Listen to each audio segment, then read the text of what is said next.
जल कुकड़ी सास। रीना ब्याह कर ससुराल आती है। मुंह दिखाई की रस्में चल रही है।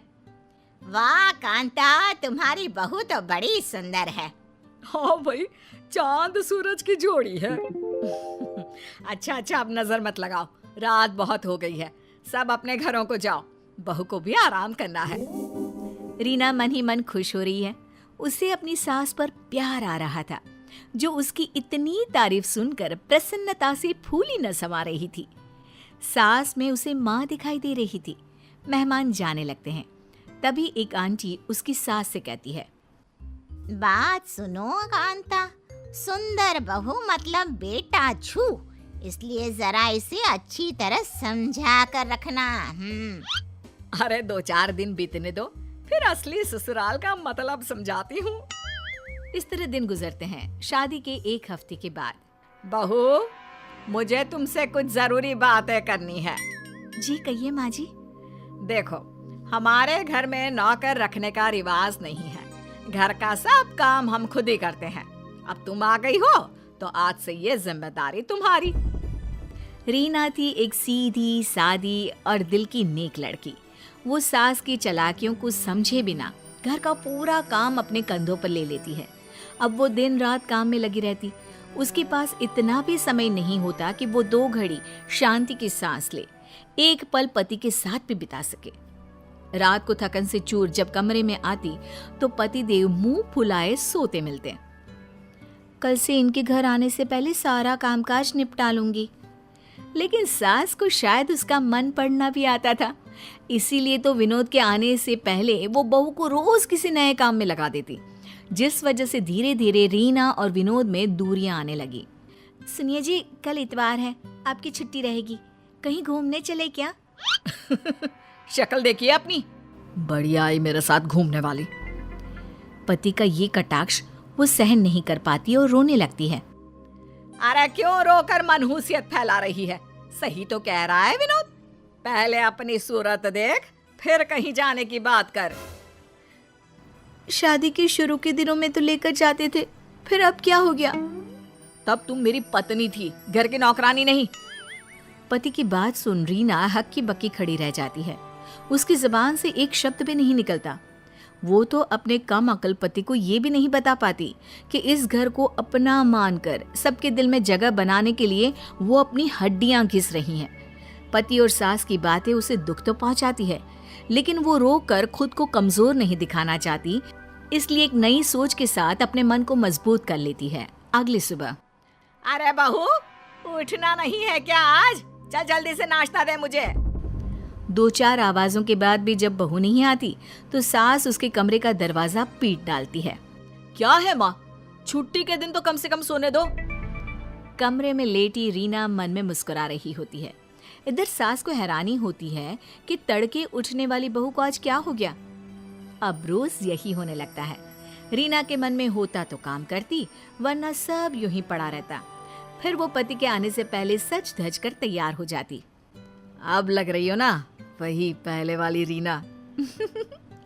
आज कहाँ चलने का इरादा है? आज समुद्र किनारे चलते हैं। माँ, हम खाना बाहर ही खा कर आएंगे। ये सब देख कांता के दिल पर सांप लौट जाते हैं। वो अचानक बहू की ऐसी काया पलट देख सोच में पड़ जाती है। वाह रे, ये तो ऐसे पलटी जैसा गिरगिट।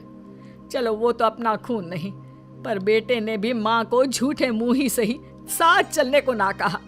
आने दो इनको, मैंने भी रंग में भंग ना डाला तो उसकी सास नहीं। रात गए जब वो दोनों घूम फिर कर आते हैं तो देखते हैं कि कांता ड्राइंग रूम में बैठी करा रही होती है। अरे क्या हुआ माँ, आप अभी तक सोई नहीं? तबीयत तो ठीक है ना? तबीयत को क्या होना है, बस शाम से कुछ खाया नहीं, खाली पेट चक्कर आ रहे हैं। बहू से कहना कुछ बना दे मेरे लिए। सास की बात सुनकर रीना किचन में चली जाती है। अभी इसे दोबारा पहले वाले रंग में लेकर आती हूँ। तभी रीना रसोई से बाहर आती है, जिसके हाथ में खाना देख सास चौंक जाती है। लीजिए माँ जी खाना। है?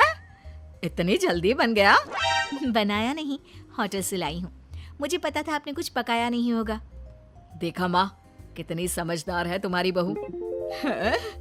इस विनोद के तो रंग ढंग ही बदल गए हैं। ऐसा क्या घोल कर पिला दिया है जोरू ने? अब रीना सास को ऐसे देख मजे ले रही होती है और सास बेटे बहू के ये तौर तरीके देखकर जलने गुड़ने लगती है।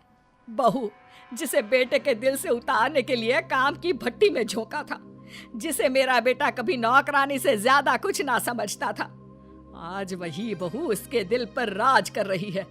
जी चाह रहा है इसे अभी धक्के मारकर घर से निकाल दूं।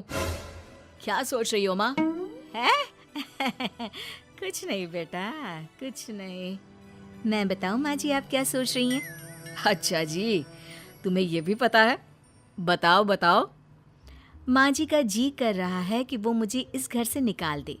क्यों माँ जी, मैंने ठीक कहा ना? अरे माँ भला ऐसा क्यों सोचेंगी? क्योंकि माँ जी को इस बात से इनसिक्योरिटी है कि घर में इतनी सुंदर बहू आ गई और कहीं इस वजह से उनका बेटा उन्हें भूलकर सिर्फ पत्नी के पल्लू से ना बन जाए।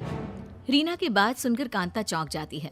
वो समझ जाती है कि रीना को उसके इरादों की खबर हो चुकी है, लेकिन कहीं ना कहीं कांता के मन पर भी इस बात का बोझ था। बहू मुझे माफ कर दे।